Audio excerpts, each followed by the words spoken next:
আপনারা কেউ আর ঘরে বসে থাকবেন না, এটা আপনাদের কাছে আমার বিনীত অনুরোধ। এই যে শাহজি বাবার মাজারে আসছি, মাজারে এসে জিয়ারত করলাম, মনটা আনন্দে ভরে গেছে।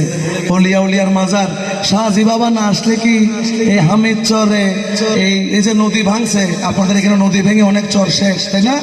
শাহজি বাবা হুকুম করছে নদী আর ভাঙবে না, নদী পর্যন্ত অলিয়া উলিয়ার কথা শুনে। আর আপনারা কোন তৌহিদি জনতা আসছেন অলিয়া উলিয়ার মাজার ভাঙার জন্য? আকাশ পাতাল তরুলতা উলিয়া উলিয়ার কথা শুনে, আর আপনারা তৌহিদি জনতা নাম দিয়ে কবর থেকে পর্যন্ত লাশ উঠায় পড়ে দিচ্ছেন আপনারা। এইসব যতদিন চলবে বাংলাদেশের মধ্যে, ততদিন আমাদের এই স্বাধীন চর্চা ব্যাহত থাকবে, সমাজের মধ্যে খুনাখুনি বাড়বে, রক্তারক্তি বাড়বে। ওদেরকে ঢুকতে দেন আপনারা। আচ্ছা, আজান দিচ্ছে, আপনারা একটু চুপ থাকেন। আজান দিচ্ছে, আপনারা এদিকে এসে দাঁড়ান। আমি আর লাস্ট একটা কথা বলে শেষ করে দিচ্ছি, ঠিক আছে? বসেন, হয়েছে, একটু আজান দিচ্ছে, চুপ থাকেন। আজান দিচ্ছে, শুনেন। আমি শেষ পেশ একটা কথা বলবো। আমি শিল্পী মানুষ, আমার কাজ হচ্ছে ঘরে ঘরে প্রেম বিলানো, ঘরে ঘরে তাসাউফ বিলানো, তরিকত বিলানো।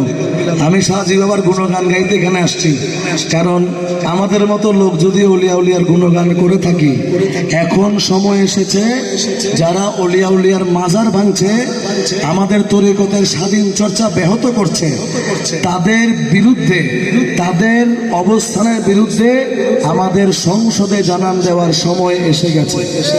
সুতরাং আপনারা বলেন তো, আহলে সুন্নাত ওয়াল জামাত কর্তৃক যদি কোনো সংসদ সদস্য আমাদের জাতীয় সংসদে বসে শাহজি বাবার কথা বলে, আপনারা খুশি হবেন না বেজার হবেন? আসলে খুশি হবেন? এবার আসন্ন নির্বাচনে সুন্নি ঐক্য জোট মনোনীত প্রার্থীকে সংসদে পৌঁছে আপনারা এটার জবান জানান দিবেন যে সংসদের মধ্যেও শাহজি বাবার ভক্ত সংসদেও আছে ইনশাআল্লাহ। পারবেন তো? নারে তাকবীর, নারে রিসালাত, সুন্নিয়তের আলো, সুন্নিয়তের আলো,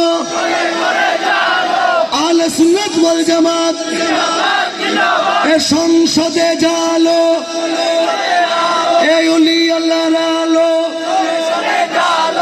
এবার আপনাদের কাছে এই আশা ব্যক্ত করে আমাদের মাগরিবের সময় হয়ে গেছে।